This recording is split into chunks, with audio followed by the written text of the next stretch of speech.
Hello, business, marketing technology, pathway students, multimedia freshmen, particularly. Welcome back to the Color Wheel. This is tutorial number 4 where we're going to talk a lot about animation. So we got to get these shapes with colors and RGB codes. We got to get them moving. So right now we're looking at my slide that I built. Probably, what was it, last year, 2 years ago? Anyway, I got lots of shapes. I've got Group 27 is like all the shapes put together. I've got these word art shapes. I've got, the text inside of the shapes. I've got overlapping shapes. Mine is an advanced animation because, well, I've been doing this for 20, 30 years, so I'm really good at it. I don't expect yours to be as advanced as this. I expect some animations, and I expect when you do your animations to kind of bring groups out and identify them. And if you want to do some of my advanced stuff, that's cool. I'll help you through some of this, but I got a lot of movement going on over here.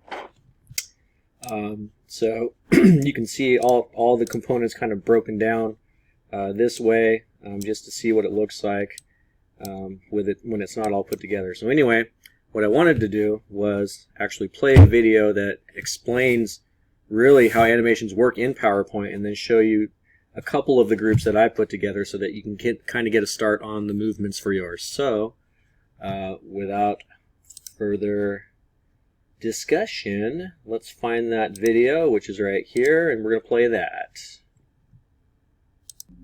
Goodwill Community Foundation, creating opportunities for a better life. If you really want to add some excitement to your presentation, try adding some animations. PowerPoint has a wide variety of animated effects that can be applied to text and other objects. In this example, I'm creating a very basic quiz that has a question on each slide. I'd like to add animation to these two text boxes, and also the man on top of the moon. To get started, select the first object you want to animate. Then go to the Animations tab. Next, click the drop-down arrow to see all the available effects.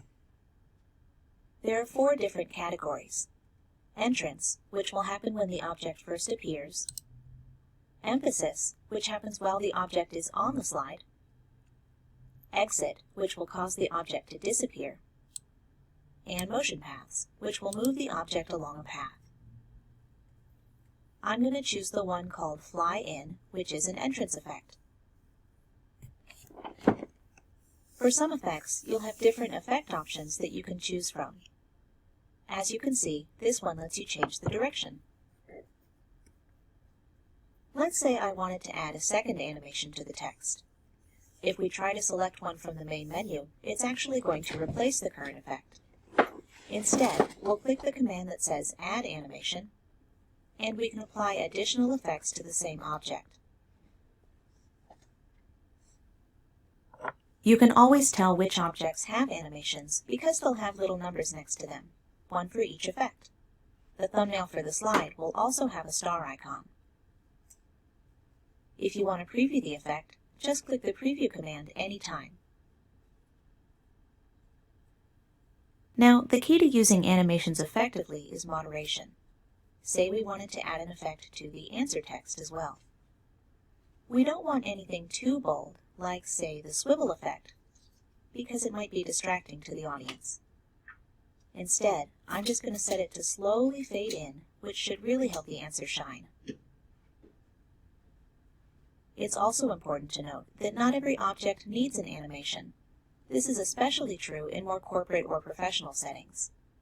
In this case, we're creating a fairly casual presentation, so I'm going to add one more effect to our little astronaut, but leave the rest of the slide alone. At this point, we have several animations to keep track of, so it might be a good time to open the animation pane. The pane appears on the right and lets you do a few different things. You can click and drag the effects to change the order that they play in, and you can use the drop-down arrow to access even more options.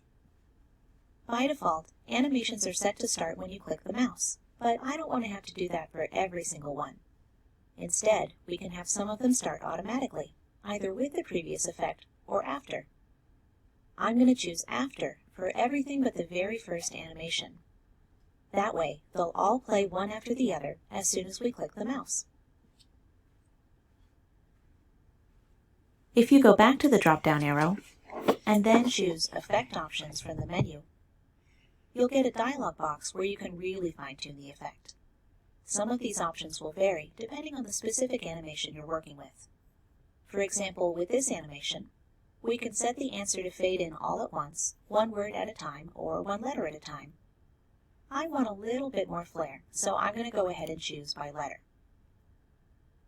If we go to the Timing tab, we can adjust things like the speed of the effect and whether or not it repeats. I'm going to add a tiny bit of delay to give the audience more time to think of the answer. And that looks perfect. Now I'm going to play the entire slideshow so we can see the finished product. We'll just click the mouse to trigger the first effect, which triggers the next one automatically, and then the next one. I really like the way the answer animation turned out, so I'd like to use the same one on the other question slides. Luckily, we don't have to go through all the steps again. We can just copy and paste the effect from one object to another. First, select the object whose animation you want to copy. Then click the command that says Animation Painter. Next, click whatever object you want to add the effect to, and now it fades in exactly the same way. We're well on our way to creating a fun practice quiz. With just a few animations, you can turn a simple slideshow into something interesting and engaging.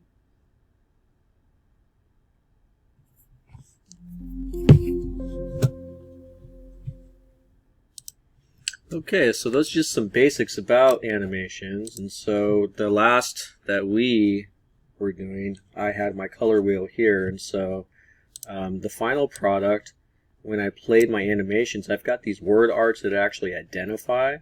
So, and I've got my titles inside of my circles. So there's a couple different ways you can do that.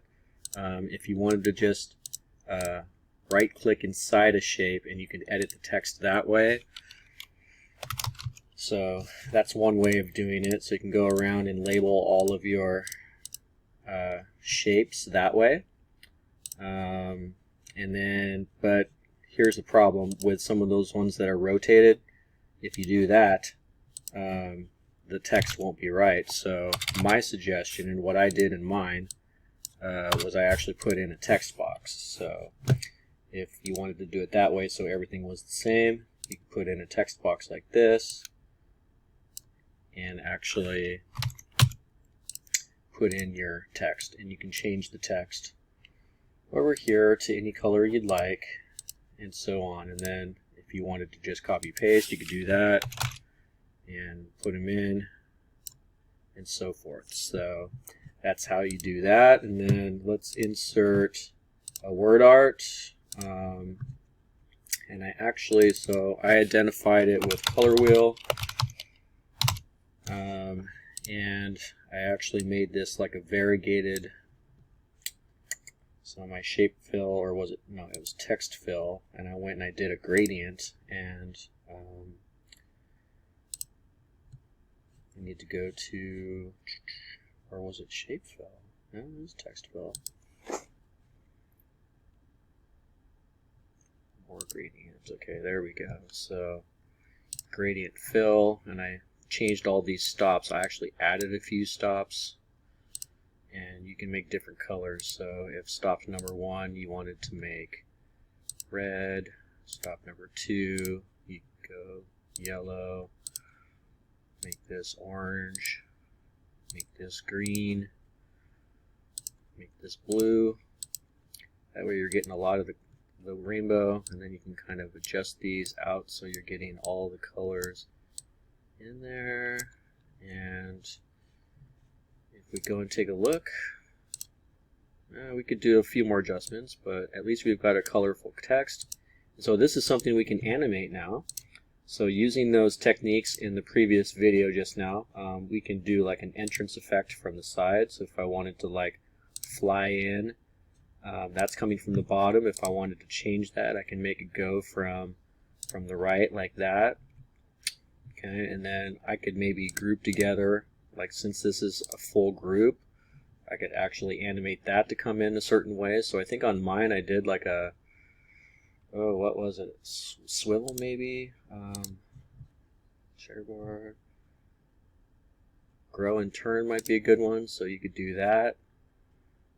Oh, so that was only part of the group, so that's one way of doing it as well.